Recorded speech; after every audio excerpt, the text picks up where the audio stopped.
Family strain inside a dynasty is never just personal. It is institutional, historical, and painfully public. In recent years, few families have embodied that tension more visibly than the House of Windsor. What unfolded in late 2025 was not a shouting match or a leaked argument.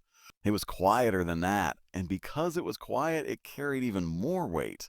During a widely watched appearance across the United Kingdom, Prince William delivered a remark about Meghan Markle that froze the room. It was measured, calm, carefully worded, yet within minutes, social media ignited and headlines shifted tone. Commentators dissected every syllable. Royal watchers debated subtext. The striking part was not drama, it was restraint. There was no accusation, no raised voice, no overt criticism. Just a line that suggested boundaries had hardened. To understand why that moment resonated so deeply, one must look at the years preceding it.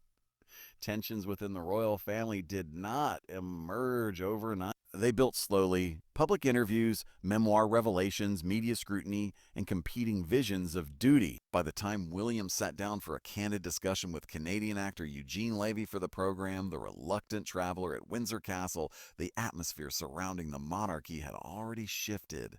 The setting appeared relaxed, styled like a cozy English pub. It felt informal, almost intimate. Yet the tone turned unexpectedly serious when William described 2024 as the hardest year of my life.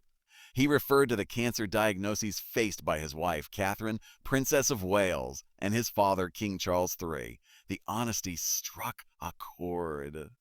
William has long been known for composure and discipline. Emotion, when expressed publicly, is usually controlled and purposeful. This was different, not theatrical, but deeply human. Observers quickly noted that beneath the personal vulnerability lay something else, a statement about responsibility.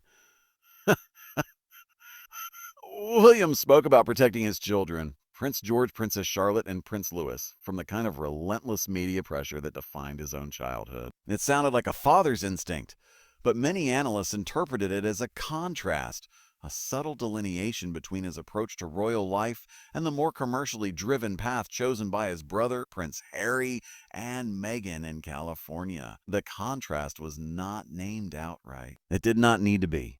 By emphasizing balance, discretion, and protection, Williams signaled his belief that public exposure should have limits, particularly for those born into constitutional roles. Timing amplified everything. The interview aired shortly after reports suggested King Charles was exploring the possibility of a Christmas reconciliation with Harry and Meghan. As a father confronting health challenges, Charles was said to be thinking in terms of legacy and healing. Forgiveness, some insiders claimed, mattered more to him than pride. He has long been shaped by his own complicated relationship with public judgment and institutional expectations. William, however, appeared to take a different view. According to multiple reports circulating in December 2025, when the idea of inviting the Sussexes back for a holiday rapprochement was floated, William expressed firm opposition. The reasoning, as described by unnamed sources, was not emotional but strategic. Reopening that chapter risked destabilizing a monarchy that had spent years recalibrating after the couple stepped back from senior duties in 2020.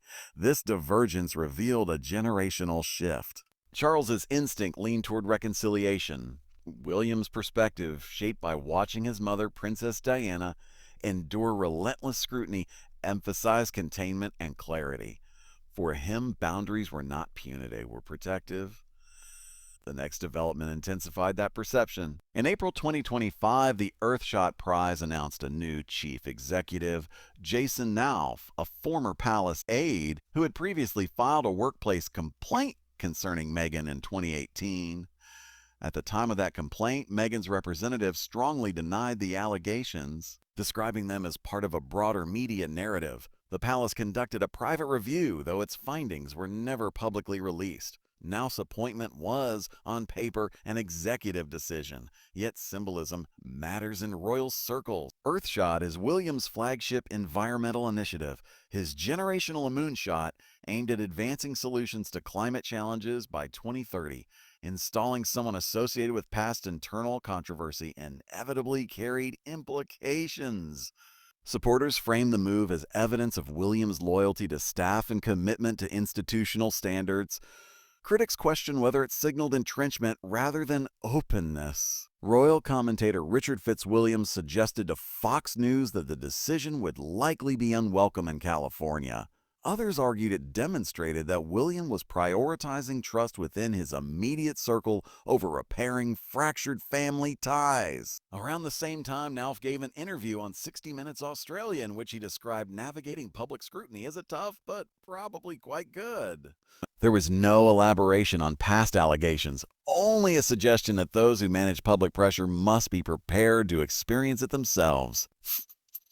Meanwhile, Meghan was attempting a commercial reset. Her lifestyle venture initially launched as American Riviera Orchard in early 2024. The rollout was visually polished and heavily trailed online. Filings with the United States Patent and Trademark Office reportedly encountered obstacles, with examiners raising concerns about descriptiveness and geographic specificity. By late 2025, the brand was reintroduced under a simplified name.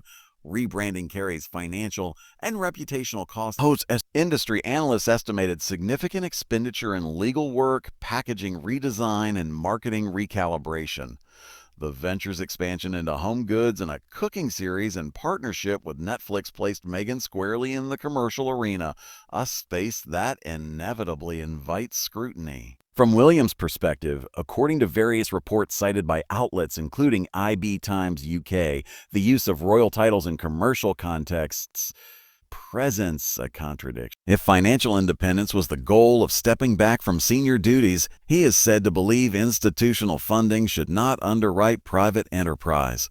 This stance reportedly extended to broader financial boundaries, particularly concerning royal funds and oversight. Financial dynamics have always been complex within the monarchy. Upon becoming Prince of Wales, William assumed control of the Duchy of Cornwall, a substantial estate that traditionally funds the heir's household. Harry, by contrast, inherited funds from trusts established by his late mother and great-grandmother. Legally, those inheritances were his.